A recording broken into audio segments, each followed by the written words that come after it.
This is the first in the series of Jim's Cheap Ass Phone video interviews. Today we're here with San Diego punk band Some Kind of Nightmare, and if you guys would introduce yourselves. I'm Molly and I play bass. I'm Shy, I play guitar. Justin, drums. Alright, and we're here today to give me my first ever mohawk, and we're also going to speak to them and find out neat things. So, I'm going to sit right here. Alright, Clippers are here. Yeah, let's do this. Alright, so how did Some Kind of Nightmare get started? Shy had an old band back in 2006. No, I take that back. It was about 2004 maybe. And then they broke up in 2006. And I was actually looking for a band. And I had found a bass player and Shy had a drummer. So our bass player suggested that we just join forces. And that's what we did. But now you play bass, so how did that happen? We were wanting to tour full time, and nobody else wanted to do that, so I picked up the bass and learned how to play music. So you did that kind of as a... Necessity. Yeah, there you go. Yeah. Now you and Shy are married, but poor Justin here gets to be the third wheel. Is that ever awkward in the van when you and Shy are trying to take care of marital anythings? Is that ever awkward for you? Nah, only when I get broken up with. Now what actually made you guys want to tour full time? I mean, we've been wanting to play music full time for a long time, so... Yeah, you want to answer that one? Yeah, what was the question? What made you guys decide to tour full time?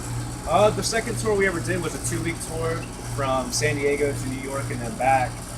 And we just fell in love with it, everything about it, doing the shows, traveling, seeing new places, meeting new people. And we kind of found out a way to do it full time and just been doing it ever since. Am I leaving the sideburns? Yeah, just from about right there down, you know, all that can stay. Okay. I like my beard these days. Okay.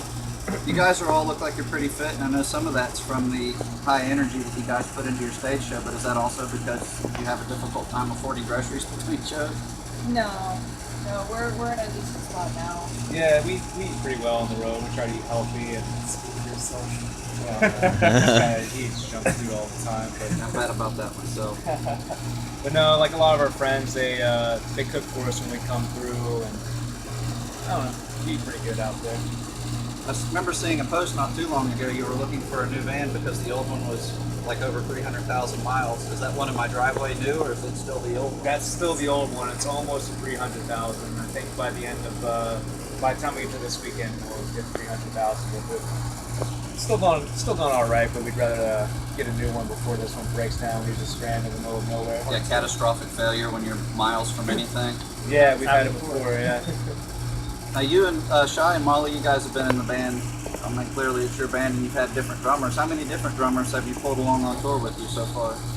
Oh, That many, huh? How long you got? I counted it up the other day, but I can't even remember. Somewhere between 15 and 20, no. I Making think. sure we're even.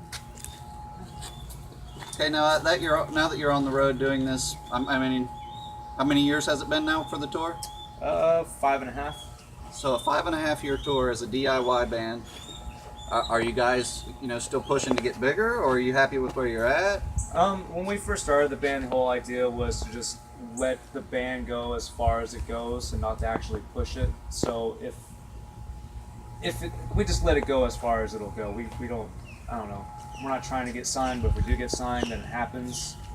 But we just kind of let it do its own thing. All right, now I have a question about the vocals on your songs. I noticed that Shy does most of the really fast, choppy stuff. Is that because you write those parts, or because you can actually do those parts and Molly gets tongue-tied? I think.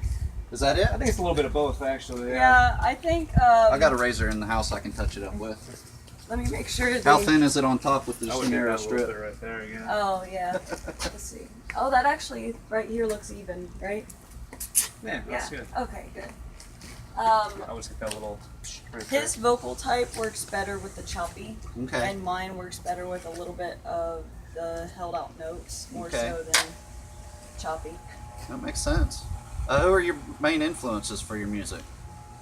We take influence from like all the different like types of punk rock and eras of punk rock, but we really like late 70s and 80s stuff like the hardcore, like Black Flag and Adolescence and things like that, and like a little bit of the early '90s, like Rancid and the street punk that came out at that time. So we just Okay. kind of take a little bit from everything. I got to remember how much younger than me you guys are, because bands like TSOL and The Exploited were new when I was young. Oh so yeah, They weren't yet classics. yeah. Have you had a chance to see most of those bands live, or even to play shows with them? We've seen TSOL once, and we're actually getting ready to play with them on Friday. Never saw The Exploited though. But Every once in a while, I see something about them, like they're trying to do something again, but they've never come here. they were so. supposed to do the Fuck You We Rule Fest, but I think something happened with their work visas and they couldn't come over and do it. Something like that. There are Yeah. a lot of bands having visa problems, I've noticed. Oh yeah. Now, have you guys ever toured out of the continental U.S.? No, we Not don't have our yet. passports. Okay, so no Canada, no Mexico. No, Although not you yet. probably get kidnapped in Mexico. This guy would. You know, Tijuana, donkey shows, all that kind of stuff. Good stuff. Now, you guys said you eat healthy. You We try vegetarian or vegan, or do you just try to stay away from the processed garbage? We try, but not always. You can't be 100%. You know, No. if Yeah, you're I can't be human. too picky out there. Yeah, it'd be 20% over here. Yeah.